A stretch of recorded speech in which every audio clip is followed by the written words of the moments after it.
Radio TPC, la voz de los sin voz, presenta su programa Venezuela sin mordaza, con la conducción de Alejandra López. Muy buenas noches, mis queridos amigos. Bienvenidos sean todos a su programa Venezuela sin mordaza, el cual llega a ustedes gracias a Radio TPC, Radio Todo por Chile, la voz de los que no tienen voz. En los controles, Alicia Valle, y quien tiene el inmenso honor de hablarles, Alejandra López. Aprovecho a recordarles que pueden hacernos llegar sus preguntas y comentarios para nuestro invitado a través de nuestra cuenta de Twitter, @RadioTPC, y también a través de nuestra página web www.todoporchile.com. Allí van a buscar el icono de Skype. Al hacer clic allí se les abrirá una ventana que les pedirá autorización. Al aceptarla se ejecutará la aplicación que los lleva directamente al usuario de Skype, donde pueden escribirnos. No hacen falta que hagan solicitud de contacto, simplemente nos escriben allí y nosotros los leeremos al aire. También quiero recordarles que si por alguna razón salimos del aire, continuamos con la entrevista y luego les hacemos llegar el link del programa. Tal parece que la momia insepulta de Cuba se volvió a morir. De ser cierto, espero que el Señor de las Tinieblas lo reciba con la misma alegría que se lo enviamos. Y así comenzamos el primer programa del año, deseando que mi Venezuela y toda Latinoamérica pueda al fin extirpar este tumor maligno que se ha alojado en nuestro continente, llamado el Foro de Sao Paulo. Bueno, ahora sí quiero presentarles a nuestra invitada de la noche de hoy. Ella es abogado y muchos de ustedes la conocen, pues ella a través del canal de Celo Venezuela Soberana Libre ha dictado distintas charlas y conversatorios sobre diversos temas. Su nombre, Luz Caraballo. Buenas noches, Luz, bienvenida. Buenas noches, ¿cómo están? ¿Cómo están todos? Y un saludo muy grande a todos mis compatriotas, a Venezuela y a esta lucha que estamos llevando todos cada día. Así es. Sin duda, te lo comentaba antes de comenzar el programa, Venezuela nunca se aburre, ¿no? Siempre estamos bien entretenidos porque las informaciones y los sucesos pues nos bombardean constantemente. Como todos sabemos, en diciembre se ratificó a Diosdado Cabello en la Asamblea Nacional como presidente de la misma. También fueron designados los miembros del Poder Moral, Tribunal Supremo de Justicia y Consejo Nacional Electoral. En el Consejo Nacional Electoral fueron ratificadas a la vez las inefables Tibiesay Lucena y Sandra Oblitas. A mí lo que me sorprende de todo esto es que la gente se sorprenda de que la dictadura se comporte como tal. Luz, ¿por qué piensas que la gente no termina de entender que no hay democracia en Venezuela? Y que además de eso tenemos una oposición que sigue creyendo o que nos quiere hacer creer que la salida a esta crisis es electoral, ya sea por vía de elecciones a la Asamblea Nacional o a través de la Constituyente. Bueno, realmente el gran problema de Venezuela durante estos 16 años ha sido el engaño en el que han hecho vivir a sus ciudadanos. Hemos durante todos estos años pensado que habíamos estado bajo un sistema democrático inexistente. El sistema democrático en Venezuela no existe desde el 2004, cuando comienzan los fraudes. Y estos fraudes comienzan a raíz de que el chavismo y el régimen se comienza a dar cuenta de que está perdiendo muchísimo espacio dentro de lo que es la política venezolana y recurre entonces a esta cantidad de fraudes cometidos por el Consejo Nacional Electoral desde el año 2004. Entonces tenemos efectivamente una mesa de la Unidad Democrática que desde sus comienzos, cuando era coordinadora democrática, de alguna manera ha maquillado la situación haciendo pretender que vivimos en una democracia y de alguna manera colaborando con esta situación, cuando no le ha dicho al pueblo la realidad de lo que está sucediendo. Hoy en día, viendo los sucesos no solamente de diciembre, sino también viendo lo que está ocurriendo en los últimos días con el desabastecimiento, el pueblo venezolano empezó a entender finalmente que nosotros no estamos viviendo en una democracia, que paulatinamente, en cooperación con muchísimos factores y muchísimos interventores, se nos ha ido llevando por un camino de socialismo y comunismo que no era precisamente y no es precisamente lo que quiere la mayoría. ¿Por qué no terminamos de entender? Bueno, porque se nos ha engañado. Aquí no hay medios de comunicación que permitan la apertura a que personas en la resistencia o personas que están en desacuerdo con lo que está sucediendo tanto con la Mesa de la Unidad Democrática, antigua coordinadora, o con el régimen, podamos expresarnos y podamos enviarle al pueblo venezolano la realidad de lo que está sucediendo. Tenemos los medios de comunicación totalmente cercenados y tenemos además unos autores que salen al extranjero a hacer pretender que en Venezuela hay un diálogo que no existe, cuando nuestra ciudadanía está sufriendo de una tiranía brutal, de una persecución, de una violación de los derechos humanos y una flagrante violación de la Constitución Nacional en todos sus aspectos. Ha sido un proceso lento dentro de todo esto y el pueblo le ha costado entender la realidad que nos está tocando vivir hoy. Pero yo creo que sí estamos despertando, lo estamos viendo todos los días en la calle. Yo creo que ya también el venezolano entiende que es responsable en este momento de tomar las riendas del país para retornar el hilo constitucional y la democracia venezolana. Lo que se ha hecho, lo que se hizo en el Congreso, en la Asamblea Nacional, y lo que se hizo con la ratificación del Consejo Nacional Electoral es una violación a la Constitución. La interpretación que dio el Tribunal Supremo de Justicia es una interpretación sacada de sombrero que no está dentro del marco jurídico y simplemente se acomodó, porque tenemos a todos los poderes secuestrados, se acomodó a la conveniencia de un régimen que lo único que pretende es mantenerse en el poder. Pero cada acción que se ha venido cometiendo ahora está dando un paso dentro de lo que es el pueblo venezolano para ellos entender que efectivamente estamos en tiranía. Cuesta que despierten, sí, porque es un proceso. Esta política de desabastecimiento y todo esto que está ocurriendo es parte de la política de gobierno para mantener a la gente totalmente distraída en lo que es la realidad venezolana. La gente está buscando qué comer mientras ellos están apretando y reprimiendo mucho más al pueblo. Pero eventualmente esto va a llegar a su punto más álgido y el venezolano va a tener que de una vez ponerse ese sombrero de entendimiento y dar la talla en el proceso que corresponde a la restitución de la democracia venezolana. ¿Cuánto más crees que el venezolano pueda soportar esta situación, Luz? Porque te escuchaba hoy en la mañana y hacías un llamado a la prudencia debido a incidentes ocurridos en las salidas de los supermercados, donde una serie de desadaptados robaban a la salida, luego de que las personas hacían sus compras, ¿no? Y lo tragicómico de la situación y lo vergonzoso de esta situación, además, de la desesperación que tiene el venezolano dentro de sí por conseguir alimentos, están las tristes declaraciones de estos personajes, de estos ñángaras, donde por lo menos Iván Bello, el ministro de Alimentación, respondía ante la interrogante de una periodista que le había comentado que había personas haciendo cola de hace 2 días para adquirir productos, y él decía pues descaradamente que él también hacía cola para ir a ver el partido de béisbol, cuando entraba al estacionamiento, cuando compró el boleto y cuando se comió una arepa. Entonces, estos hijos de mala madre se burlan de la gente y pareciera todavía que algunos como que no terminan de entender la gran estafa que es este socialismo del siglo XXI. ¿Cuánto más crees tú que te vamos a soportar? ¿Cuánto crees tú de verdad que la gente esté dispuesta a soportar? Mira, yo no creo que el venezolano va a soportar mucho más. Nosotros estamos sentados realmente en un volcán. La realidad es una sola. Ellos están entrenados para llevar una Venezuela paralela y es lo que nosotros tenemos que entender. Los venezolanos tenemos que empezar a despertar y abrir los ojos cada día entendiendo que estamos en una tiranía. Estamos en un castrocomunismo que nos ha robado la soberanía personal y la soberanía territorial. Entonces, ese es el primer mensaje que cada venezolano tiene que tener en su cabeza cuando abre los ojos cada mañana.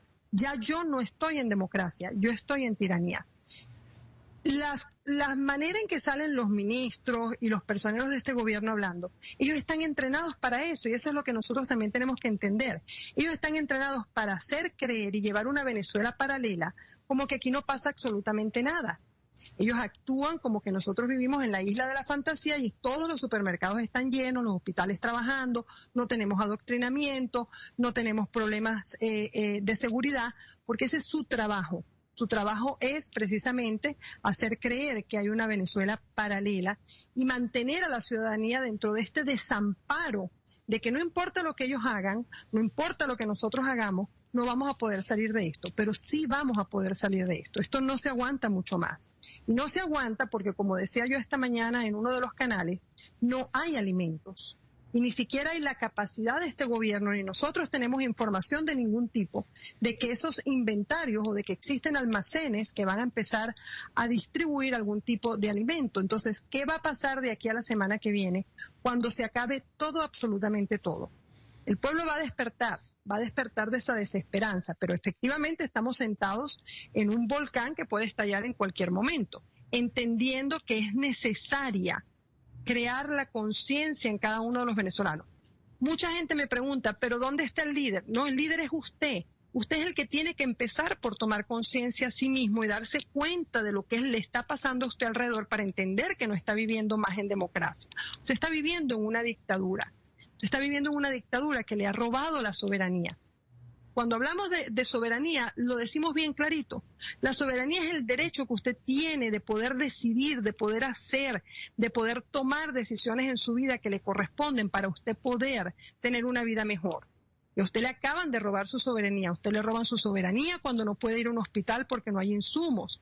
A usted le roban su soberanía cuando usted no tiene alimentos y tiene que pasar 3 días haciendo una cola. A usted le roban su soberanía cuando le matan a su hijo, porque en este país hay más de 300.000 venezolanos que han sido asesinados por la violencia en un periodo de 16 años. Solamente el año que cerró, en el 2014, tenemos un récord de 25.000 asesinados. Eso no tiene por qué estar pasando en Venezuela. Y esa es la conciencia que tenemos que tener cada uno de nosotros. ¿Por qué vamos a seguir permitiendo que nos asesinen? ¿Por qué vamos a permitir que nos sigan pisoteando? ¿Por qué vamos a seguir permitiendo que nos obliguen a hacer colas y colas y colas para que después de salir del supermercado, encima se nos atraque y se nos robe la poca comida que hemos podido obtener? Venezuela no se merece eso. Venezuela es un país maravilloso, con gente maravillosa, pujante, inteligente, profesionales.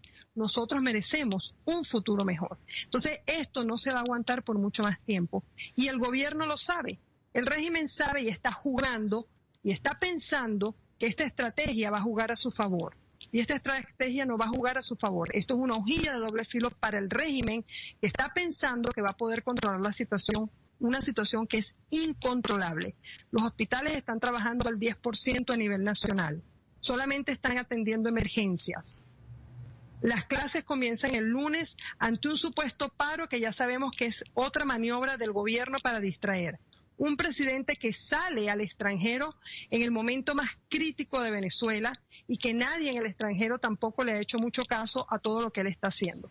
Entonces, estamos justo en el momento más álgido de esta situación para que en cualquier momento, aunque no queramos, el estallido social pudiera presentarse. Fíjate, como comentario al tema de los hospitales, ¿no? Y la falta de insumos que hay, te comento. Recientemente una amiga tuvo que ir al hospital porque su hijo tuvo un choque anafiláctico. Cuando llega al hospital, al muchacho le van a colocar sueros, pero le dicen que no tienen los yelcos, ¿no? Todo el mundo sabe que los yelcos son estos aparatitos que se utilizan para poner la vía, conectar al suero y toda esta cuestión. Pues, ¿sabes dónde consiguió la señora el yelco? Que los médicos le dijeron que lo buscara allí. Al señor de los perros calientes que estaba frente al hospital los vendía. O sea, imagínate tú en qué condiciones de salubridad estaría ese equipo médico, además de lo denigrante, o sea, que tú tengas que salir del hospital a comprarle al perro calentero un yelco, ¿no? Ahí te dice lo mal que estamos. Es que como eso hay muchos casos, Alejandra. Nosotros tenemos casos de pacientes con cáncer que tenemos que recorrer prácticamente el territorio nacional buscando un medicamento para un niño con cáncer. Recurrir a los bancos de medicamentos en Colombia. Tenemos un caso el otro día que inclusive fue por el canal de una madre que va al JM de Los Ríos con una criatura con fiebre extremadamente alta y la devuelven porque no había ni siquiera un supositorio para bajarle a la criatura la fiebre, una criatura de 1 año. constantemente estamos tratando de hacer llegar medicamentos para personas con diabetes, para la hipertensión. O sea, una cantidad de cosas. No hace mucho, y todo el mundo lo sabe, en Miami existía una campaña de Tylenol para un venezolano. O sea, todo el mundo recogiendo Tylenol para mandar lo que se necesita para poder de alguna manera atacar el chikungunya en Venezuela. Entonces, ¿por qué nosotros como venezolanos estamos aceptando esto? Cuando nosotros éramos el tercer exportador de petróleo, un país pujante, lleno de profesionales, los países se peleaban por nuestros ingenieros.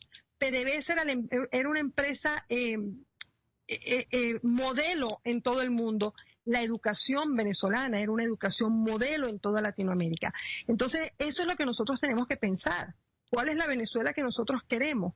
No es posible que usted tenga que llegar a un hospital y le digan, como le han dicho en los últimos días a muchísima gente, ok, su hijo se tiene que quedar hospitalizado, pero usted tiene que traer las 3 comidas diarias porque el hospital no puede cubrir las comidas. Aquí no hay comida.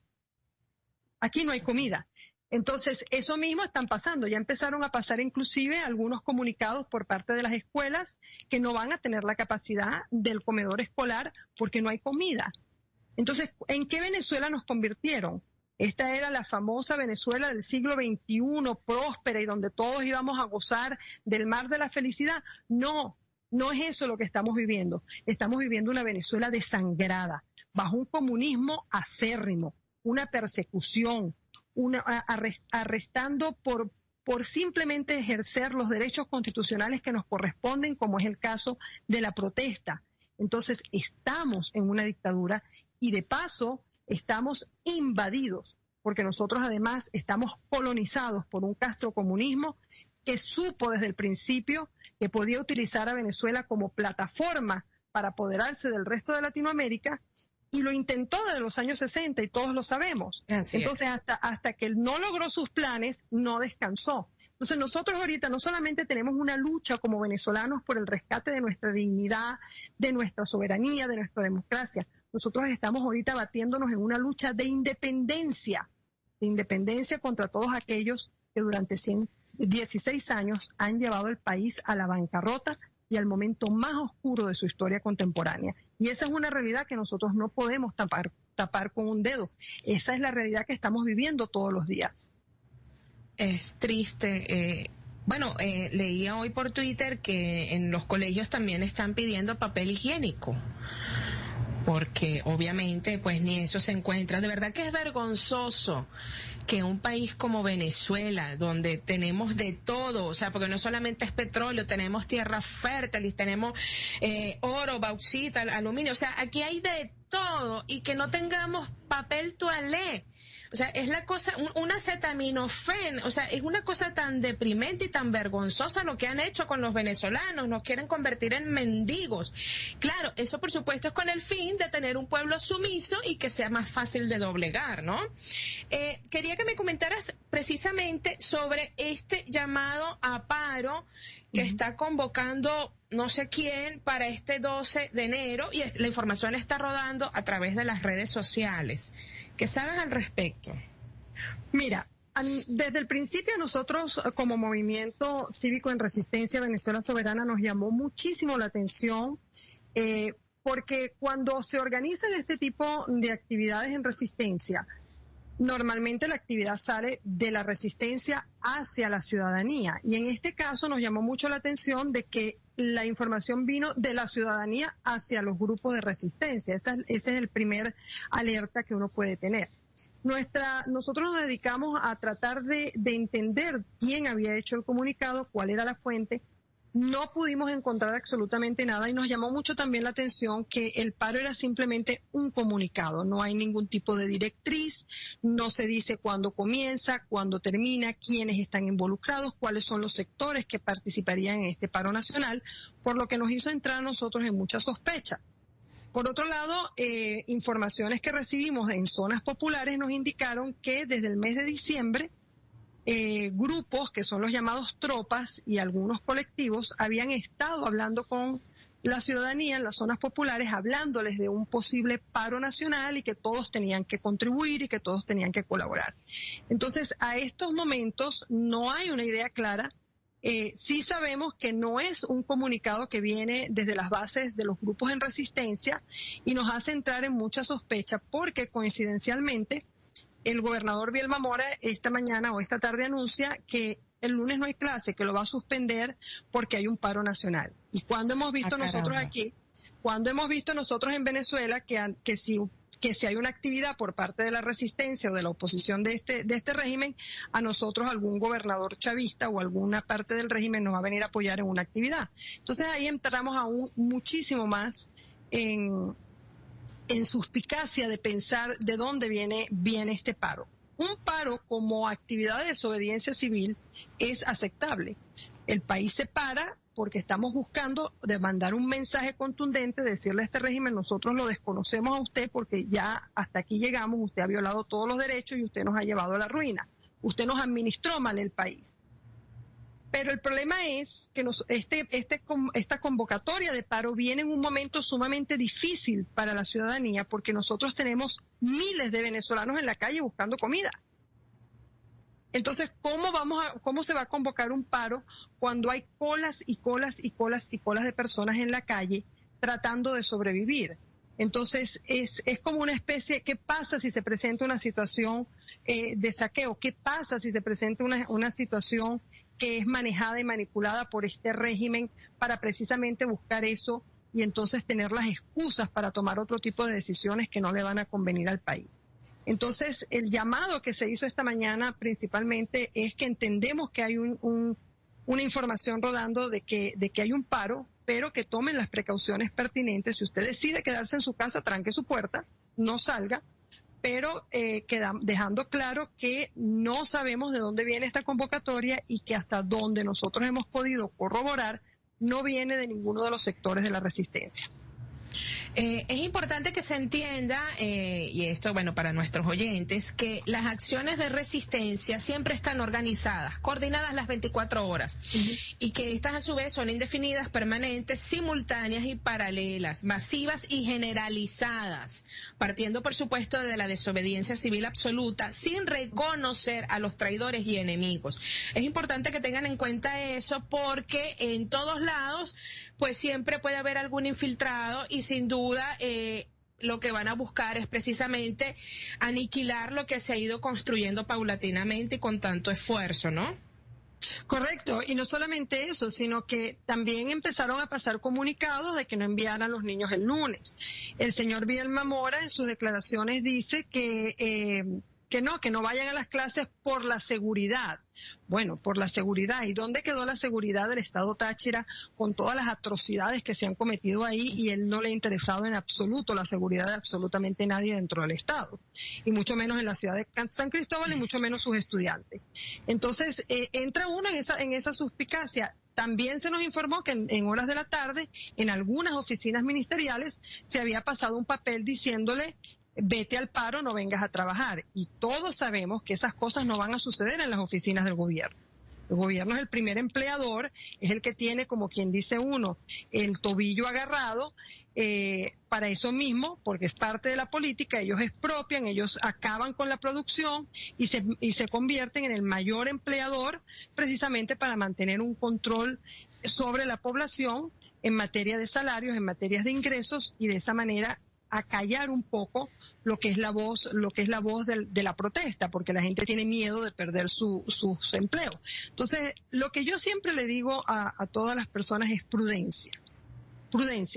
Nosotros hemos avanzado muchísimo en este año de resistencia para entender y para entrar en una conciencia ciudadana muchísimo más profunda de lo que significa ser activo en la política y entender los mensajes que se dicen entre líneas.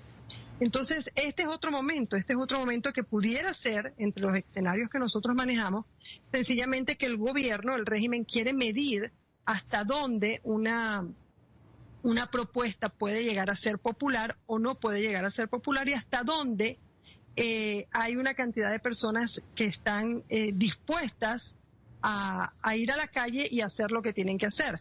Recuerden que es importante también que entendamos que son 16 años donde ellos han entrenado muchísima gente. como tú dices, que se han infiltrado, que están en grupos, que saben lo que tienen que hacer. Ellos tienen entrenamiento de manipulación, ellos tienen entrenamiento para crear caos, ellos tienen entrenamiento para llevar a la gente a puntos de saqueo y que hagan un desastre. Y nosotros tenemos que aprender a leer esas señales. Tenemos que aprender a leer esas señales y no engancharnos en una situación manipulada por parte de este régimen. Precisamente, mucha gente comenta también que las condiciones están dadas para un nuevo Caracazo. Mi opinión es que en esa oportunidad no fue tan espontánea como muchos piensan. Quizás es posible, existe la posibilidad de que esta misma gente quiera repetir el mismo escenario. Por supuesto que existe una posibilidad y esos son parte de los escenarios que nosotros manejamos.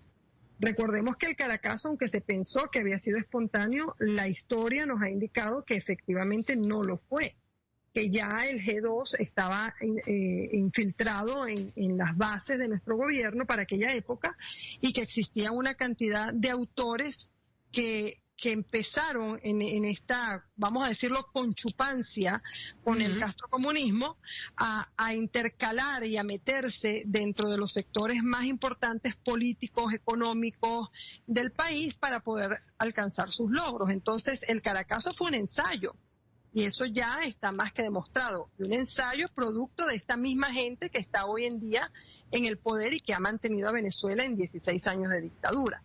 Entonces, las condiciones en aquel momento fueron quizás más espontáneas porque fue una especie de ensayo, las condiciones no estaban tan graves como ahora, sí existía un poco de desabastecimiento, sí había mucha inconformidad, Carlos Andrés Pérez había soltado el famoso paquetazo, teníamos otra situación que el petróleo había descendido también muchísimo para aquella época, creo que había llegado el barril a $7-8, todo eso influyó. Tenemos algunas de las circunstancias que pudieran de alguna manera correlacionarse con las de ahora, como es el descenso del petróleo, la inseguridad, unas leyes habilitantes que son totalmente inconstitucionales, una situación económica que cala en el bolsillo de los venezolanos y que se está volviendo insoportable porque para comprar una canasta básica prácticamente se necesitan 4 salarios básicos.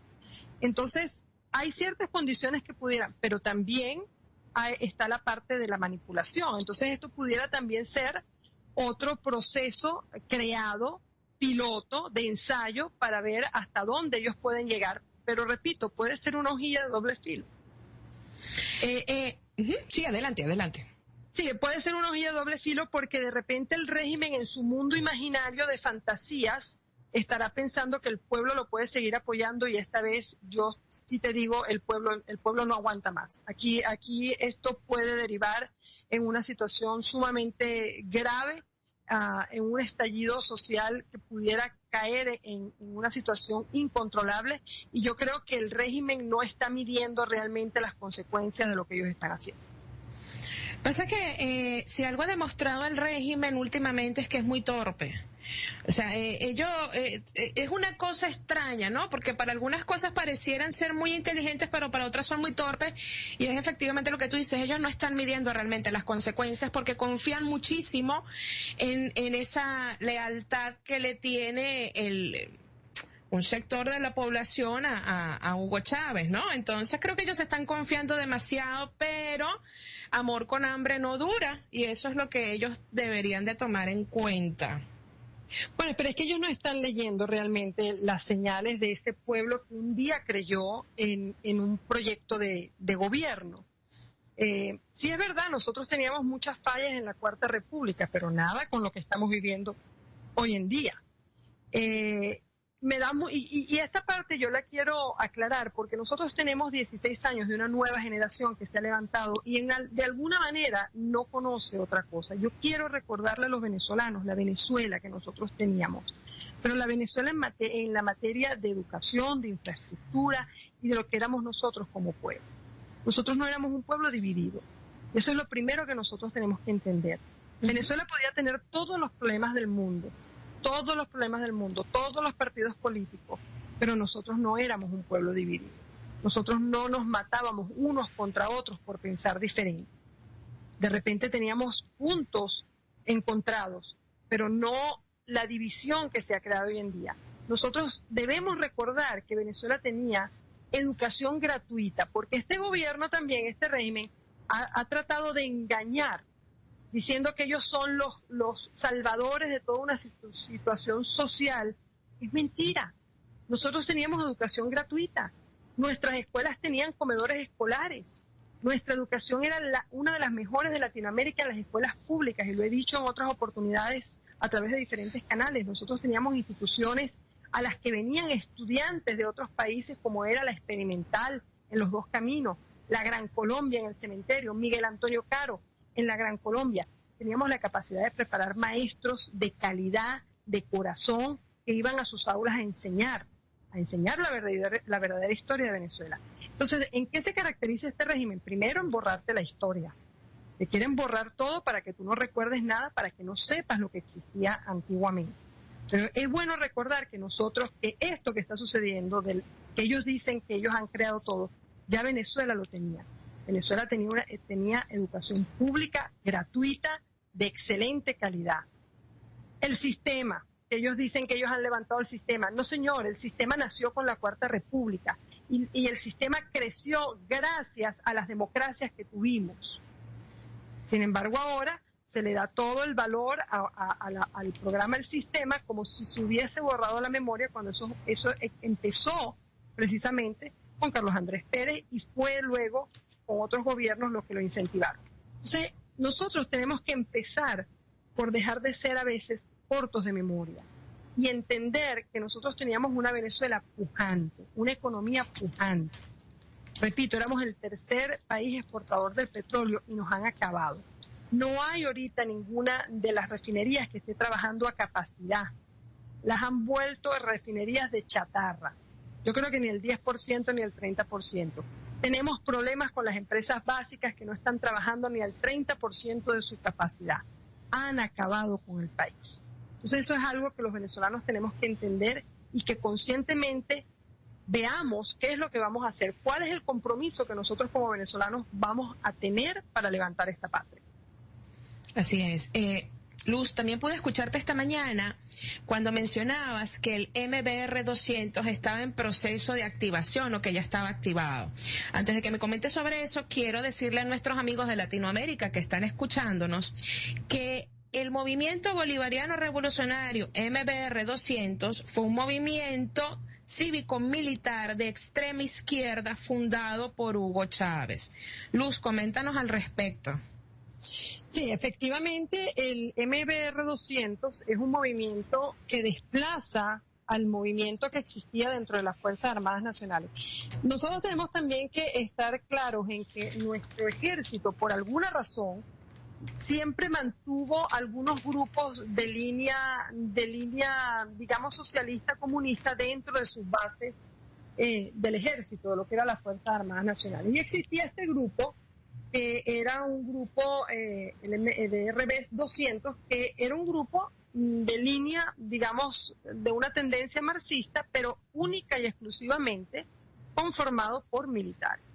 En 1982, el señor Hugo Chávez decide que no, que tiene que haber una apertura cívico-militar y desplaza a este movimiento que había existido dentro de las Fuerzas Armadas Nacionales desde 1959 aproximadamente, y entonces crea el MBR 200, que es el Movimiento Bolivariano Revolucionario, que entonces se dedica a captar no solamente militares dentro de las Fuerzas Armadas, sino que también decide entonces captar civiles. Y comienza entonces toda esta apertura y a meterse, a introducirse en las universidades para ellos captar posibles candidatos, gente que después inclusive hay evidencia que fue enviada a Cuba para entrenamiento y que hoy en día son la mayoría de las personas que tenemos en el régimen. Entonces este movimiento surge como un movimiento que pretende acabar con la oligarquía, implantar el socialismo, y que estaba conformado tanto por militares como por civiles, y que fueron en el transcurso de todos esos años que se fue consolidando los que también crearon este piloto que sucede en el Caracazo. Ya se sabe que ellos estuvieron detrás de este autoensayo para saber cuál podía ser la capacidad de apertura por parte del pueblo ante un llamado de estallido social, pero ese movimiento hasta cierto punto desaparece cuando comienza la Quinta República y comienza el señor Hugo Chávez a mandar durante su mandato, y se transforma de alguna manera en lo que hoy conocemos como el PSUV, y se dejan los ideales del MBR 200 hacia un lado. Bueno, a partir de este año, de que surgieron toda esta cantidad de protestas y de que comienzan los sucesos en febrero, las bases del PSUV se vieron bastante debilitadas. Hay una división muy grande dentro de los sectores del régimen y dentro de los sectores del PSUV. Entonces, se planteó la posibilidad de alguna manera reactivarlo. Y efectivamente tenemos entendido que esta reactivación ya está en proceso. Es una reactivación donde se piensa afianzar esos ideales de mantener un régimen cívico-militar, y que en este caso estaría liderizado por el hermano del presidente fallecido, Hugo Chávez, que sería Adán Chávez. Pero sí hay evidencia entonces de que ellos van a funcionar y que se van a mantener como una célula activa dentro de lo que es el movimiento del PSUV, y se reactiva nuevamente todos los ideales con los que comenzaron en 1982, que es mantener una unión cívico-militar entre militares, o sea, los militares cumpliendo funciones civiles, los civiles cumpliendo funciones militares, pero de alguna manera mantener el poder a través de una organización cívico-militar que les permita a ellos, como te digo, mantenerse en el poder en que están y no soltarlo, porque a fin del día lo que ellos están buscando es conseguir todas las estrategias posibles para no abandonar el poder. Sabes que esto me llamó muchísimo la atención por varias razones. Recuerdo en una oportunidad que conversaba con el vicealmirante Carratú, y él hacía mención a una reunión que se había dado en la cual los centauros hacían un reclamo a Nicolás Maduro con respecto a la pérdida pues de ese capital humano que tenían dentro de las filas del PSUV, porque supuestamente Nicolás había abandonado lo que era el legado de Hugo Chávez, ¿no? Uh-huh. También recientemente el general Antonio Rivero denunciaba un posible autogolpe. Uh-huh. Y él supuestamente recibió la información de un general que estuvo en una reunión, uh-huh, donde se hablaba de provocar un golpe debido a que, bueno, obviamente lo mismo, Nicolás Maduro había traicionado el legado del comandante. Y anoche casualmente conversaba con una persona, uh-huh, y me mencionaba que yo no sé si es cierto o no, pero lo voy a comentar, que habían reuniones entre Acción Democrática y estos grupos donde precisamente estaban buscando pues este mismo autogolpe para hacerse del poder. Entonces, tan descabellado no es el asunto si nos los ponemos a pensar fríamente, ¿no? No, no es descabellado, y por eso yo siempre, cuando me dicen o cuando me hablan, bueno, tenemos que seguir estas estrategias porque estas estrategias se han seguido en país en conflicto, yo siempre contesto lo mismo. Venezuela es única hasta en el conflicto que tiene y de la manera en que vamos a salir. Nosotros somos exclusivos en todo, y hay que sentirse hasta cierto punto orgulloso de que somos únicos. Pero realmente esos son los escenarios que tenemos que estar manejando constantemente. Tenemos conocimiento corroborado de que efectivamente los centauros han comenzado a reunirse ya desde hace a partir de que Hugo Chávez falleció, comenzaron un poco más frecuentes las reuniones de los centauros. Los centauros, para aquellos que no saben, son un grupo de militares que le juraron al señor Hugo Chávez lealtad eterna y no perder los espacios políticos ni abandonar la revolución socialista a los que ellos se habían acogido. Entonces, este es un grupo que le juró lealtad a Hugo Chávez y que aún después de fallecido continúan con ese legado. Ellos están convencidos de que ellos son los herederos del legado de Chávez y que ellos tienen que hacer lo imposible por mantener ese legado. Últimamente se han presentado muchísimas más reuniones de este grupo de los centauros, y a raíz de la situación de Venezuela y de ver efectivamente que el mal manejo de este gobierno en manos de Nicolás Maduro ha llevado al país a no creer más en este régimen y ellos a dividir las bases del PSUV, a dividir las bases del chavismo. La gente está molesta, hay una cantidad de cosas con las que no están de acuerdo y entonces a su vez ellos están perdiendo los espacios. Entonces, si es posible este escenario donde se pudiera producir lo que llamo yo una cara lavada del chavismo, o sea, chavismo sin Chávez, y que estén precisamente una vez más todos estos autores que por 16 años han contribuido y han sido cómplices para que este régimen se mantenga y que tampoco quieren perder sus posiciones, es posible que se estén reuniendo, lo han hecho anteriormente, lo hacían inclusive antes de que llegara el presidente Hugo Chávez.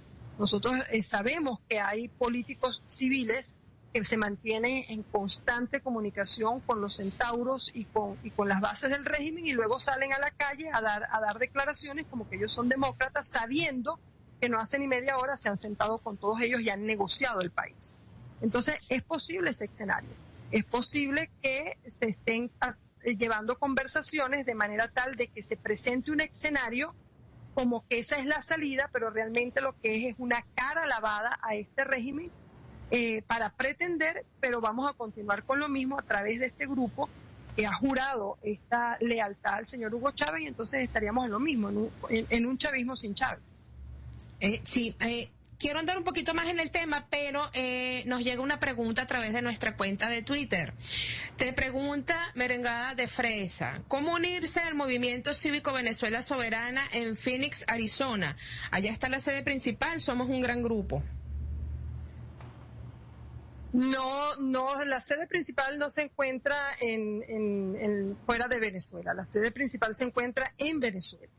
Y es un movimiento que trabaja desde las bases en el país. Y como he dicho en otras oportunidades, y lo he dicho muchísimas veces, la resistencia en este momento trabaja desde las bases dentro del país y fuera del país. La resistencia se diversifica en la medida en que los venezolanos tienen el compromiso de trabajar desde cualquier parte del planeta. Quienes me han escuchado saben perfectamente que yo he dicho que ya Venezuela no tiene fronteras y que es irrelevante ya donde nos encontremos. Si se encuentran dentro, en los Estados Unidos, en España, en Francia, es irrelevante porque Venezuela en su resistencia está en cada lugar donde se encuentra un venezolano luchando por la libertad. Pero el movimiento cívico en resistencia Venezuela Soberana Libre trabaja desde Venezuela en base con Venezuela y las estrategias y toda la información y todo lo que se hace dentro de los grupos de resistencia en conjunción con otros grupos se hace desde Venezuela. Quería andar un poquito ahorita y voy a aprovechar la oportunidad. A veces pareciera, Luz, y corrígeme si me equivoco, que dentro de los grupos de resistencia o estos movimientos de resistencia hay un poco de desorganización. Pareciera que estuviésemos todos montados en el mismo bote, pero unos remando, o sea, todos tenemos el norte que queremos llegar a tierra, ¿no? Pero no nos ponemos de acuerdo hacia qué dirección remar. Y entonces estamos dando vueltas en círculo porque no nos ponemos de acuerdo. Al final, esto es así, hay esa desorganización dentro de los movimientos de resistencia. Mira, lo que hay es parte del proceso en el que estamos aprendiendo a tener una conciencia política y ciudadana muchísimo más profunda. Y sí existe, porque una de las cosas que yo creo que ha caracterizado el movimiento y ha caracterizado el canal es que nosotros hemos decidido que hay que hablar con la verdad, porque hemos sido un pueblo que se nos ha engañado por 16 años. Y que en la medida en que nosotros tengamos la información veraz, en la medida en que nosotros podamos informar, como te digo, con la verdad en la mano, entonces va a ser más fácil obtener las respuestas por parte de los ciudadanos. Sí hay divisiones, o digamos no divisiones, desorganización, porque han salido muchos grupos en resistencia. Y también el problema ha sido que muchos grupos de resistencia han sido infiltrados tanto por el régimen como infiltrados también por estos autores que, como Mesa de la Unidad Democrática y otros partidos políticos que buscan perpetuarse en el poder. Entonces eso causa a veces que las bases de esa resistencia se tambaleen. pero en general el objetivo es el mismo. Hay una desorganización en el sentido de quizás unificar una cantidad de criterios y también porque existen muchos grupos de resistencia dispersos en clandestinidad que a veces es difícil unirlos, porque la gente está perseguida. Y esa es otra cosa que tenemos que gritarle al mundo. En Venezuela estamos perseguidos, en Venezuela hay una persecución atroz, hay allanamientos. Tan pronto saben que alguien está en contra del régimen o está diciendo a alguien, lo visitan, van a ver que lo averiguan. Entonces, hay unos grupos de resistencia que se manejan desde la clandestinidad, entonces a veces es difícil reorganizar ciertos criterios y reorganizar ciertos grupos. Pero el objetivo de la resistencia es exactamente el mismo, que es alcanzar la democracia venezolana, restituir este régimen que ha llevado al país al mayor desastre de su historia contemporánea y retomar el hilo constitucional en una Venezuela que ofrezca oportunidades para todos sin divisiones y sacarla de este desastre. Entonces sí tenemos que reconocer que pudiera haber cierta desorganización, pero que al final del día el objetivo de cada uno de los grupos de resistencia es exactamente el mismo. Y por eso constantemente se llama a la unidad de criterios, a la unidad de pensamientos, a que se cree un objetivo único, a que nos despojemos de protagonismos, porque eso también es un factor. Hay que despojarse de protagonismos para poder rescatar a Venezuela, y esa es la realidad que nos toca también vivir dentro de este proceso. Preguntan aquí, tu Radionet 2. ¿Pueden denunciarse en fiscalía a policías y guardias que detienen estudiantes y luego ellos salen en libertad? En una democracia, por supuesto, pero ahí es donde volvemos al comienzo de lo que estábamos hablando. Nosotros estamos en tiranía. Y si nosotros pensamos en una desobediencia civil organizada y generalizada, entonces nosotros no reconocemos a este régimen, ni sus instituciones, ni sus procesos, porque no está cumpliendo ni con la Constitución ni con las leyes. Por supuesto que se pueden denunciar en la Fiscalía todos los casos de abuso en contra de los estudiantes por parte de este régimen. Pero el asunto es cómo lo vamos a resolver. ¿Cómo lo resolvemos cuando tenemos una fiscal ratificada en la Fiscalía General de la República, que además tiene 96% de impunidad? O sea que de cada 100 casos que le tocaba a la Fiscalía resolver, 96 quedaron impunes. Entonces estamos ante un sistema judicial totalmente secuestrado. ¿Cómo hacemos nosotros para ir al Tribunal Supremo de Justicia y decirle al Tribunal Supremo de Justicia no estamos de acuerdo con esto, cuando en la Asamblea Nacional nos acaban de dar un golpe constitucional haciendo una interpretación del artículo 279,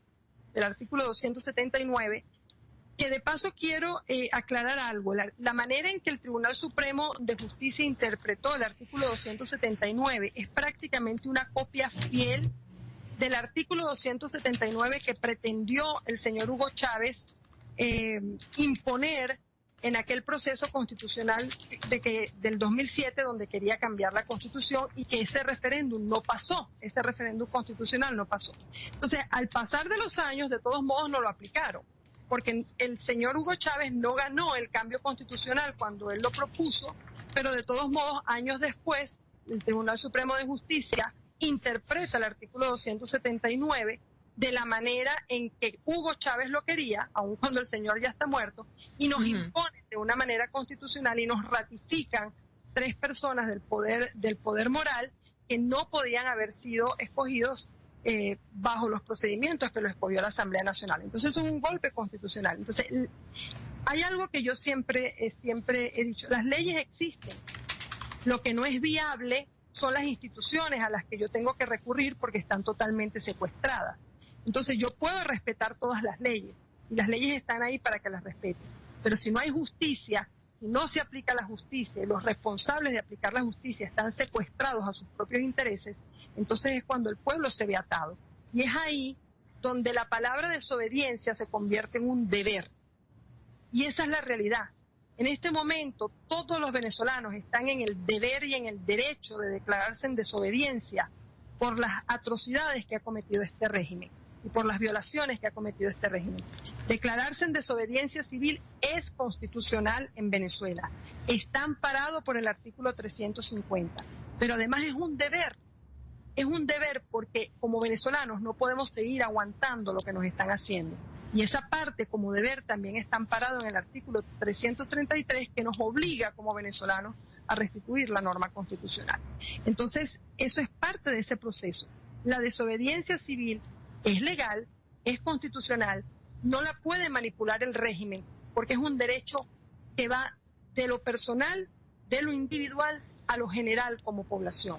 Entonces, Venezuela está justamente en esa línea de entender que la desobediencia a este punto, después de todas las violaciones, es un deber de cada venezolano. Resistencia Venezuela 350 dice lo siguiente, Luz. Hola Alejandra y a toda la familia TPC, bienvenido 2015, luchando por la independencia de Venezuela. Para la doctora Luz, es propicio en este momento para explicar a los venezolanos todo lo posible realizar activando el 350. Dice además, doctora, usted, doctora, que es testigo de estos 16 años de tiranía y al haber vivido un paro en el 2002, donde sabemos la burla que hicieron a un pueblo alzado contra este régimen, ¿qué opinión le merece Baduel siendo promovido por un grupo de personas para el rescate de la soberanía? Bueno, empezando con lo del artículo 350. El artículo 350 es un artículo constitucional que le da la capacidad a todos los ciudadanos venezolanos de desconocer un régimen que viola los derechos y rompe el hilo constitucional. Entonces, las actividades que se realizan son actividades de desobediencia civil, son posibles y tienen que ser organizadas desde una base para poder llegar a la población en general. Una sola persona no se puede declarar en desobediencia civil. Tienen que declararse en desobediencia civil de una manera conjunta y de una manera organizada para que pueda crear el efecto necesario. Y es en lo que está trabajando la resistencia. Si nosotros hacemos memoria a lo que sucedió 11 meses, mucha gente te decía el 350, pero ¿qué es eso? No, pero ¿qué me voy a declarar desobediencia? Sin embargo, a través de todos estos meses ya la gente habla de desobediencia, ya la gente habla de desconocimiento de un régimen, ya la gente habla de que desconoce las instituciones. Y un ejemplo de eso, y lo voy a poner, es el chavismo. Cuando hubo las elecciones internas del PSUV, nosotros tuvimos conocimiento de que la gente en las zonas populares gritaba que no iban a ir a votar ninguna elecciones internas y que se declaraban en desobediencia. Y todos sabemos que el porcentaje de abstención llegó al 95% aproximadamente. Quiere decir que eso es un ejemplo de un acto de desobediencia. Ustedes no me han cumplido, yo les di la responsabilidad, yo les di el voto de confianza y ahora vienen por mí a pedirme un voto, yo no voy a ir a votar y ahí está, 94-95% de abstención en elecciones internas del PSUV. Eso es un ejemplo de cómo pudiera funcionar un proceso de desobediencia. Las marchas y los paros del 2002. El paro del 2002 funcionó. Venezuela se paró, ahí están las fotografías, ahí está la evidencia. Venezuela se fue a las calles, de hecho pasamos 11 meses prácticamente. ¿Hasta cuándo? ¿Cuándo se regresa la gente a la casa? Vamos a hacer memoria. Cuando la Coordinadora Democrática dice, para aquella época Coordinadora Democrática dice, no, espérense un momentico, sindicatos, gremios, no sigan en la calle, nosotros vamos a dialogar con el régimen. Todo el mundo se regresó a la casa, ellos se quedaron dialogando, 16 años después estamos en el mismo cuento. Cada vez que la resistencia toma paso, cada vez que la resistencia toma fuerza, cada vez que la resistencia se pronuncia en las calles, viene el diálogo. Y automáticamente vuelven a mostrar una cara de democracia que no existe, porque el llamado diálogo no es diálogo, es simplemente más conchupancia y más ponerse de acuerdo de cómo se van a quedar en el poder. Y la otra parte acerca del general Baduel, eso es un punto sumamente difícil y sumamente, digamos, delicado. Y es delicado porque el señor Baduel, queramos o no, fue partícipe de un episodio muy doloroso para Venezuela. Para muchos venezolanos, incluyéndome, yo creo que él tuvo en ese momento, en ese minuto, el instante de cambiar las riendas del destino de Venezuela. Y no se hizo, por las razones que hayan sido. Entonces, nosotros tenemos que evaluar como venezolanos.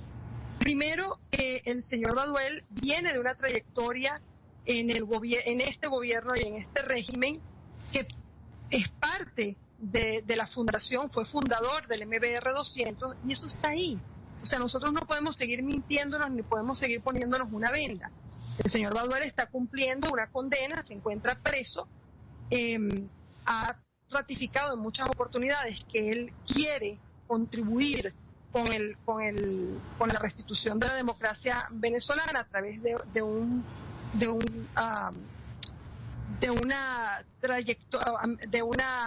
grupo cívico-militar que pueda restituir la democracia venezolana, pero la realidad es que sus acciones no contribuyeron de ninguna manera a que Venezuela tuviera un destino diferente.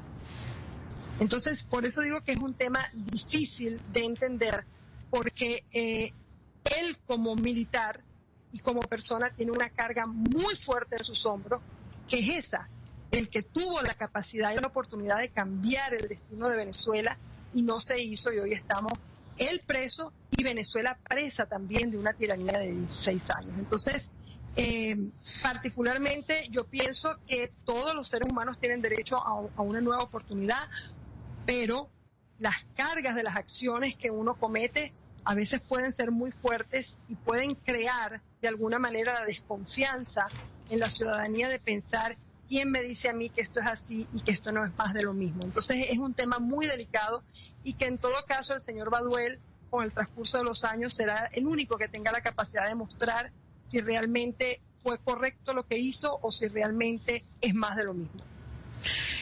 Yo he visto con mucha preocupación que algunos exigen la subordinación de otros, como si Venezuela fuese un cuartel donde pareciera que lo que se busca no es quitarnos la bota de encima, sino cambiarla por una más cómoda y liviana.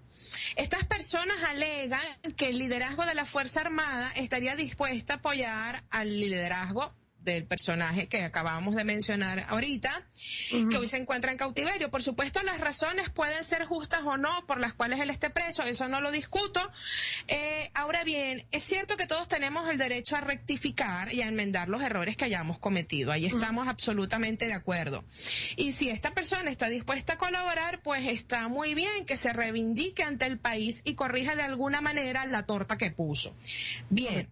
Ahora, una cosa es que colabore y otra muy distinta es que lo presenten como el Salvador, que se le premie ungiéndolo como el nuevo y único líder capaz de llevar a buen término este caos que estamos viviendo.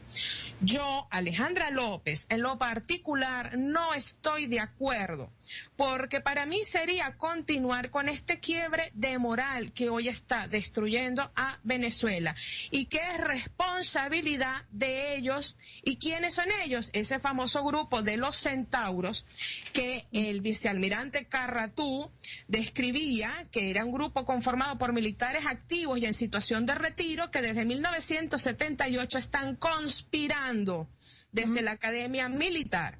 No solamente era Hugo Chávez, Acosta Chirinos, Arias Cárdenas, etcétera. También eran cadetes de segundo, tercer y cuarto año y civiles de la izquierda que querían asumir el poder a través de los militares. Además, estos participaron en los golpes del 4 de febrero y del 27 de noviembre. Entonces, pienso yo, ¿estos sujetos tienen acaso la autoridad moral para exigirnos, imponernos el liderazgo de alguien para cumplir con su deber? Es decir, que estos pretenden que cambiemos, y me perdonan lo escatológico, un excremento por otro porque tienen distinto aroma. Bueno, es ahí donde volvemos a lo mismo, el pueblo y la conciencia ciudadana es el que tiene que determinar. Yo, junto contigo, estoy totalmente de acuerdo. Yo no considero que que nos deban imponer, simplemente porque yo estoy arrepentida, nos deban imponer un personaje que, vuelvo y repito, tuvo la capacidad en un momento de la historia de cambiar el destino de Venezuela. Además, no podemos olvidar tampoco que el señor Baduel fue ministro de Defensa y durante ese tiempo se produjeron las persecuciones más acérrimas, no solamente a civiles, sino también dentro de las Fuerzas Armadas Nacionales para aquellos que no estaban con Chávez. Entonces, además tampoco podemos olvidar que nuestras Fuerzas Armadas Nacionales se llenaron de la G2 se llenaron de cubanos y entonces la pregunta es, ¿dónde estaban ustedes que no dijeron nada? ¿Dónde estaban todos esos militares que estaban viendo que todos los días se le infiltraban cubanos a mandarlos y a decirles lo que tenían que hacer y todo el mundo calladito y no dijo nada? Entonces, tienen responsabilidad. Tienen mucha responsabilidad de lo que está pasando, porque por intereses personales dejaron que las Fuerzas Armadas Nacionales se destruyeran. Cualquier persona que pudiera levantar una voz en contra de lo que estaba pasando terminaba presa. No es un secreto que en estos momentos tenemos militares presos precisamente porque ellos creen que están conspirando y que no están de acuerdo con este régimen y están detenidos en Ramo Verde. Entonces, ahí es donde viene la pregunta. Nosotros tenemos que poner todo en el siguiente contexto. Miren lo que hizo Chávez. Chávez dio un golpe de Estado, Chávez llevó a 16 años el país a la ruina, estuvo preso, se le dieron todas las oportunidades, se montó en el poder y miren lo que pasó. Si quieren colaborar, yo sí estoy de acuerdo, que colaboren, que ayuden a levantar la patria, pero no con imposiciones, porque yo no creo en caras lavadas. Realmente yo no creo en caras lavadas. Y yo, ni ningún venezolano, está aquí para de alguna manera 100% garantizar que esto no nos va a volver a pasar lo mismo y que esto no es una historia repetida, pero maquillada de otra manera. Entonces, los centauros están ahí. Todos estos militares, todos, absolutamente todos, pertenecían a este grupo de los centauros que juraron lealtad al señor Hugo Chávez. Y eso no es un secreto, se siguen reuniendo. Se siguen reuniendo para quedarse en el poder porque ven que sus intereses se están viendo perjudicados. Entonces, la situación de imposición, Venezuela tiene una historia muy dolorosa y muy negra en materia de tener militares en el poder. Entonces, ¿cuántas más militares vamos a tener nosotros envueltos en la restitución de la democracia venezolana? Yo lo he dicho muchas veces, los militares a lo suyo. Venezuela necesita, por supuesto, del apoyo de los militares para salir de esto en lo que se refiere al resguardo de la seguridad del país en el momento en que venga la situación de más grave, que el régimen vaya saliendo. Por supuesto que van a haber problemas. Los militares tienen que estar ahí es para resguardar el pueblo, para colaborar con la seguridad, para colaborar con el cumplimiento de las leyes. Pero los civiles son los que, en último caso, tendrán la capacidad de un gobierno de transición que permita limpiar todas las instituciones. Y lo decía esta mañana, a mí no me pueden decir que yo me vaya ahora a hacerme cargo de PDVSA porque yo no soy ingeniero. Ahora, si me dicen que revise unas leyes, yo sí lo puedo hacer. Entonces, cada quien va a tener que tener su función. Y los militares deben retomar esa capacidad institucional que perdieron, que se la robaron, que se la cercenaron, porque ese era otro plan de Hugo Chávez, acabar con las Fuerzas Armadas Nacionales y regresar a ese proceso institucional, a ese proceso en el que uno respetaba el ejército que uno tenía, porque sabía que podía contar con ese ejército, porque iba a hacerse cargo de la seguridad, tanto territorial como personal de los ciudadanos, y se iba a hacer cargo también de estar seguro que la Constitución se cumpla. Entonces, esa imposición yo tampoco estoy de acuerdo. Yo pienso que sí, todo el mundo tiene derecho a arrepentirse, pero personalmente considero que la historia se pudo haber cambiado, no se cambió, y no solo no se cambió, sino que después de eso siguieron sucediendo una cantidad de hechos donde ellos fueron responsables, sobre todo en materia de persecución a los venezolanos. Es así. Nos preguntan, bueno, que son dos preguntas, pero se puede resumir en una. Nos pregunta tu Radionet 2 nuevamente, ¿qué opinas sobre el llamado de la MUD a elecciones parlamentarias? Hoy dijeron que no llaman al paro del 12. Y Venezuela, Resistencia Venezuela 350 pregunta, ¿qué vamos a hacer con esta oposición que no ha sabido estar a la altura de las circunstancias que vive Venezuela? No ha sabido ser firme contra la dictadura y que se toman atribuciones hasta de asumir deudas generadas por un ilegítimo colombiano y su gabinete igual ilegítimo. Ok, con la primera pregunta, a ver si me la vuelves otra vez porque estaba anotando la segunda, si me vuelves a repetir la primera. Seguro, no, claro que sí. ¿Qué opinas sobre el llamado de la MUD a elecciones parlamentarias? Hoy dijeron que la MUD nos llama a paro del 12. Ok, las elecciones parlamentarias. Una de las cosas que nosotros siempre decimos es lo siguiente. Una asamblea constituyente es constitucional. Unas elecciones parlamentarias son constitucionales, pero no están en el tiempo adecuado dentro de la tiranía que estamos viviendo. Ese es el problema. Nosotros no podemos estar pensando en elecciones en una tiranía, porque no van a ser en favor de lo que quiere la mayoría del pueblo, y lo hemos visto desde el año 2004. Entonces, llamar a unas elecciones en un momento histórico que tiene Venezuela, donde tiene todos sus poderes secuestrados, no nos va a garantizar que nosotros vamos a tener ni los escaños ni los espacios necesarios para nosotros de alguna manera barrer con lo que nos está molestando. Y tenemos un ejemplo claro, lo que acaba de pasar en la Asamblea.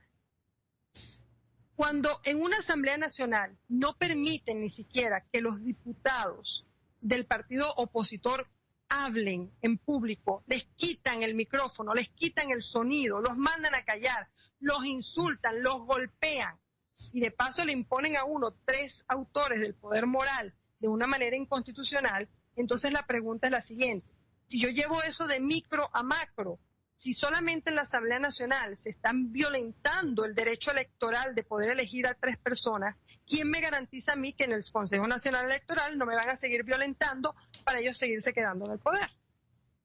Entonces las elecciones son constitucionales, están en nuestra Constitución y hay que ejercerlas en función de que se cumplen los lapsos de las funciones de los diputados, del gobernador y del presidente. Pero la pregunta que nos tenemos que hacer todos los venezolanos ¿es viable? En las condiciones de tiranía y en las condiciones de secuestro por parte de todas las instituciones que tenemos actualmente, posiblemente no. Recuerden que ya esta gente hizo sus planes, esto ya está planeado. Los documentos que le encontraron a la niñera de Elías Jaguar mostraban claramente todo el proyecto de plan de cómo ellos iban a ganar las elecciones y no le iban a dejar ganar espacios a nadie. Entonces la pregunta que nos tenemos que hacer nosotros es, vamos a continuar de alguna manera auspiciando que nos sigan faltando el respeto cuando nos han faltado desde el 2004. Esa es la pregunta que nos tenemos que hacer todos. Entonces las elecciones, sí, cómo no, son un proceso constitucional y vendrán en su momento cuando uno pueda restituir la democracia venezolana. Pero en este momento que nos toca vivir no es viable, porque es volver a lo mismo, volver a mostrarle al mundo una cara de democracia que no existe, porque entonces la comunidad internacional va a decir, bueno, pero estos están aquí pidiendo sanciones, dicen que tienen los muchachos presos, pero yo los veo a todos en la línea para votar. ¿Y cuál es la imagen de la democracia en el mundo? Las elecciones. Si usted puede ir a votar, usted está en democracia. Así lo entienden en el extranjero. Entonces eso es algo que hay que manejar muy bien, porque las elecciones, sí, son un proceso que nos corresponde a todos los venezolanos, el sufragio, pero no están dadas las condiciones para nosotros poder ganar los espacios necesarios, porque nos los van a quitar, no nos van a dejar avanzar. Entonces es una situación muy delicada. Y con respecto a la MUD, bueno, tenemos que aclarar algo. La Mesa de la Unidad Democrática no es un partido político. La Mesa de la Unidad Democrática es simplemente una convergencia de varios partidos políticos para un fin electoral. Y ese fin electoral ya se cumplió con las elecciones pasadas y no tuvieron la capacidad, y esa es otra parte complementando la pregunta anterior. Nosotros hemos pasado por 2 elecciones presidenciales donde hemos salido a la calle a defender el voto y a defender la capacidad utilizando nuestra capacidad, defender nuestro derecho a decir no queremos más este régimen. Y en 2 oportunidades no han defendido nuestra voz, no han defendido nuestros votos, sino que al contrario nos han mandado para la casa, sí, vamos a hacer esto, vamos a hacer aquello, y no defendieron la voz de más de 8 millones de venezolanos. Entonces, ¿qué me hace a mí pretender también que me van a defender la voz ahora, si no me la han defendido antes? Y en algo tan crucial como la presidencia de la República. Porque vamos a estar claros en esa elección presidencial. Si cualquiera de nosotros hubiésemos sido el candidato y nos roban las elecciones nosotros individualmente, y estoy segura que tú también, Alejandra, todavía ahorita estuvieras encaramada en una tarima peleando que te den tu presidencial porque tú te la ganaste. Exactamente. Y ahí estuviéramos amarradas, agarradas, guindadas donde fuera, gritándole al mundo 1 año, 2 años, 3 años después, a mí me robaron las elecciones, yo soy la que tiene que ser el presidente de este país. Y sin embargo ha habido un silencio absoluto, un silencio cómplice y además pasando por encima de la decisión de 8 millones de venezolanos que querían un cambio. Entonces, hasta cierto punto, nosotros también tenemos que ver eso como una burla. No se han defendido desde la Coordinadora Democrática, desde el 2004, no se han defendido los votos ni la decisión de los venezolanos de querer un cambio. Entonces, las elecciones, ¿nos van a defender? No nos van a defender. Vamos a seguir en lo mismo y vamos a mandar un mensaje equivocado. Entonces, la Mesa de la Unidad Democrática no es un partido político. Se ha tomado las atribuciones de representarnos cuando nadie le ha dado esa representación. Y entonces nosotros como venezolanos también tenemos que mandar un mensaje contundente y decirles, ¿saben qué? Ustedes no nos representan. Ustedes son una convergencia de partidos políticos que actuaron para un momento electoral con un solo candidato. Y de paso, no supieron defender la voluntad de 8 millones. Por lo tanto, igualito que con el régimen, a ustedes también les declaramos un artículo 350, los desconocemos y le hacemos una desobediencia civil con un mensaje contundente. Y esa es la forma en que las sociedades avanzan políticamente y avanzan en su conciencia ciudadana para buscar lo que todos queremos, que al final del día es un solo objetivo, una Venezuela soberana, una Venezuela libre, con oportunidades y sin divisiones y pujante con las oportunidades económicas, sociales, culturales, morales, porque esto es un proceso que va a llevar mucho tiempo, la reconstrucción de Venezuela, pero que estoy segura que con el cariño y el amor que le tenemos todos a la patria y el convencimiento de que si vamos a salir adelante, nosotros vamos a poder rescatar a Venezuela. Seguro que sí, porque Venezuela lo vale todo. Además, yo, por ejemplo, no concibo mi vida fuera de Venezuela. No me imagino fuera de ella, no quiero estar fuera de ella. Entonces, lo que queda es hacer el esfuerzo que tengamos que hacer todos juntos para rescatar a Venezuela definitivamente de este tumor maligno que se nos ha enquistado, ¿no? Uh-huh. Recuperarnos esto no solamente, sino también como sociedad, que volvamos a ser ese pueblo que fuimos alguna vez, porque yo extraño mucho a ese venezolano unido, alegre, donde tú veías a uno de un partido político celebrando con el otro, así su partido hubiese perdido, ¿no? Uh-huh. Yo quiero ver eso, yo quiero ver la reconciliación entre las familias, porque muchas familias se han desmembrado por causas políticas. Quiero ver regresar también a todos nuestros compatriotas que se han tenido que ir, que no por eso son cobardes. Nada de eso. Cada quien hace su lucha desde donde puede y donde las circunstancias uh-huh. se lo permitan. Si en algo estamos de acuerdo es que Venezuela necesita pues de un gobierno de transición a través de una junta cívico-militar, que los militares se encarguen de lo que se tienen que encargar, que es de la seguridad y del rescate de la soberanía, y que los civiles pues también hagan lo suyo, cada uno dentro de sus espacios, trabajando por supuesto con un mismo norte. Esa constituyente quizás sería viable luego de eso, ¿no?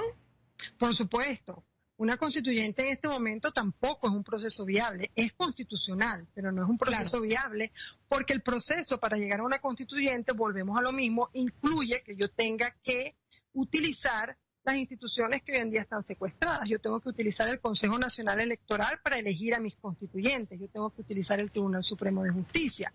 Entonces, no hay garantía absoluta de que a través de un proceso de constituyentes donde yo voy a elegir a esta asamblea que va a trabajar paralela para hacer unos cambios constitucionales, resulta que me hagan trampa y la asamblea constituyente está llena de toda la gente del régimen y entonces nos termine a nosotros de cercenar nuestros derechos imponiéndonos una constitución comunista, que estamos claros que esta constitución tiene que ser refrendada por el pueblo venezolano. Pero es que el problema es que el Consejo Nacional Electoral está secuestrado, dispuesto a hacer cualquier cantidad de fraude. Yo lo dije en estos días, quienes han sido reelectas y ratificadas en el Consejo Nacional Electoral han sido entrenadas para hacer fraude. Entonces no las van a sacar. Primero es una falta de respeto al pueblo venezolano. Pero esos son personas funcionarias que están ahí cumpliendo la función que tienen que cumplir, que es garantizar que no importa el proceso electoral que se haga, garantizar que el régimen va a seguir teniendo la mayoría de los espacios y de que ellos van a seguir en el poder. Entonces, cuando comienza un proceso de gobierno de transición, en ese proceso de transición, sí, por supuesto, es posible y va a ser inevitable que se vaya un proceso de constituyente para cambiar esa constitución, digamos, que tiene todos esos matices de populismo y de socialismo que no nos conviene, y crear una constitución que se ajuste más a la realidad venezolana, a la realidad democrática venezolana. Y en ese proceso también habrá que derogar una cantidad de leyes que son que son inconstitucionales, habrá que revisar una cantidad de convenios que fueron hechos por este régimen en contra de los venezolanos, que no benefician a los venezolanos y que constitucionalmente sabemos que ningún gobierno, que ninguna institución puede hacer contratos que vayan en perjuicio de las garantías o del beneficio de cada uno de los ciudadanos de ese país. Entonces, todo eso lo va a tener, por eso digo que es un trabajo muy, muy duro lo que le va a tocar al gobierno de transición, porque es una revisión de 16 años de desastre, de 16 años de corrupción, de 16 años de implantar leyes que son totalmente inconstitucionales, de quitar todo un sistema educativo de adoctrinamiento que tiene cambiada la historia porque los libros no cuentan ni siquiera lo que es. Es un proceso largo, es un proceso duro, y por eso yo hago un llamado a todos y cada uno de los venezolanos, de la comunidad internacional, de todos aquellos que nos están escuchando, para que nos den la mano, para que nos ayuden.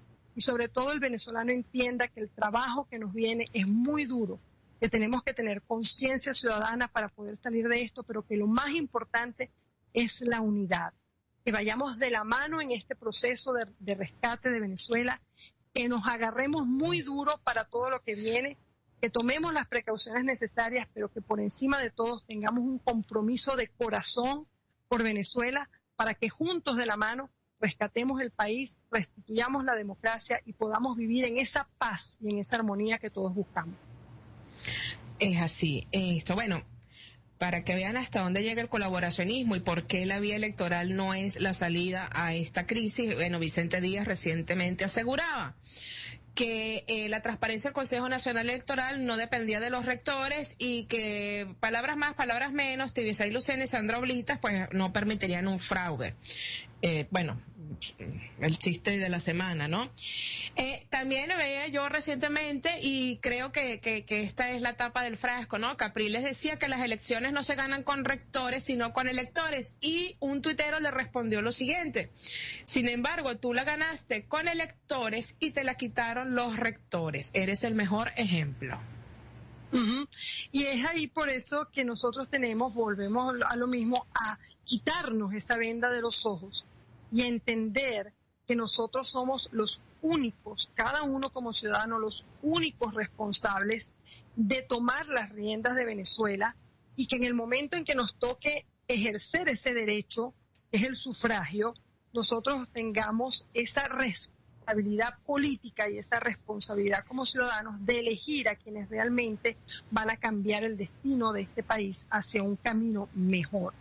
Recordando, porque es muy importante recordar, porque una de las cosas que uno observa en la calle es como que uno sintiera que este gobierno o que los políticos son los dueños. No, señores, ellos no son los dueños. Venezuela es nuestra empresa. Nosotros somos los accionistas.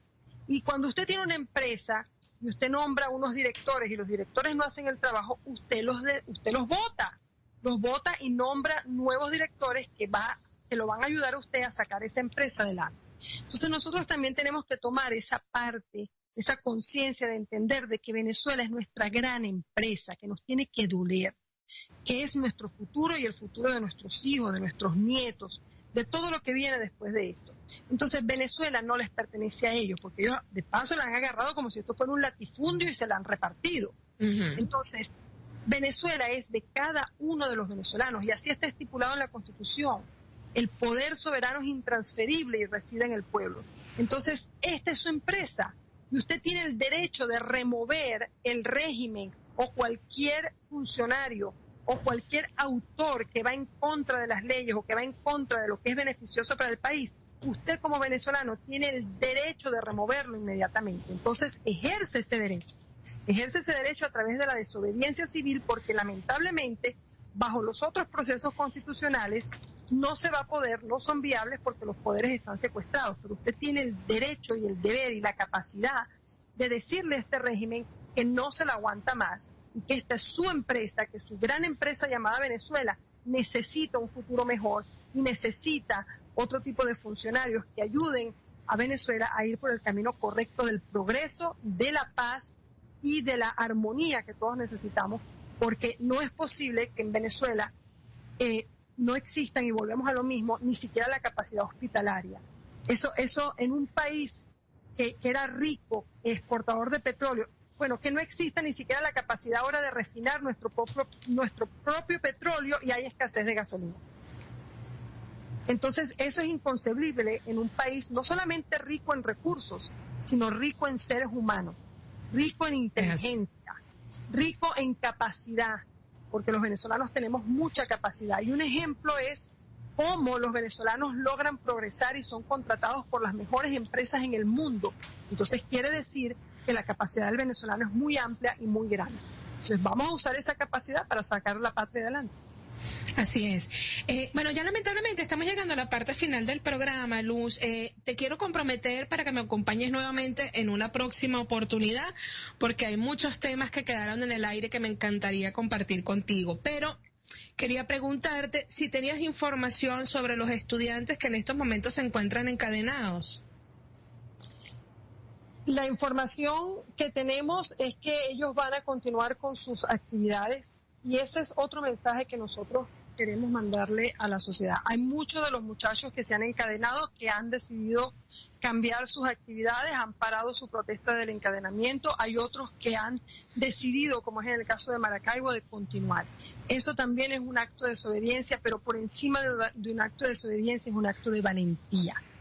Y yo quiero también mandar un mensaje a cada uno de los ciudadanos venezolanos de que esos muchachos son nuestros muchachos, que no los podemos dejar solos, y que entendamos que muchos de los que están hoy en día encadenados en las plazas, los que están presos, porque tampoco nos podemos olvidar de todos nuestros muchachos presos.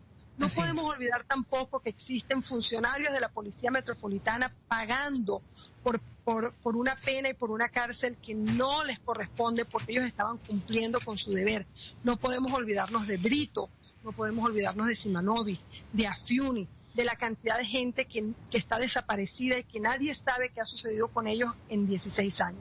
Entonces, nosotros tenemos que ser responsables como sociedad civil. Nosotros tenemos que apoyar a esos muchachos que hoy en día, que no conocieron más nada más que este régimen, porque son muy jóvenes, que no saben absolutamente nada de lo que sucedió en la Cuarta República, pero que le están mandando un mensaje a Venezuela y al mundo de que quieren una Venezuela diferente, de que quieren una Venezuela libre, democrática, y eso es algo que nosotros no podemos ponernos una venda en los ojos. Nosotros como sociedad civil tenemos que estar ahí para apoyarlos en todas sus actividades, abrazarlos, darles de la mano y aprender de esos muchachos que con interés se están enfrentando a este régimen y que no van a soltar la lucha hasta que no vean a esta Venezuela liberada.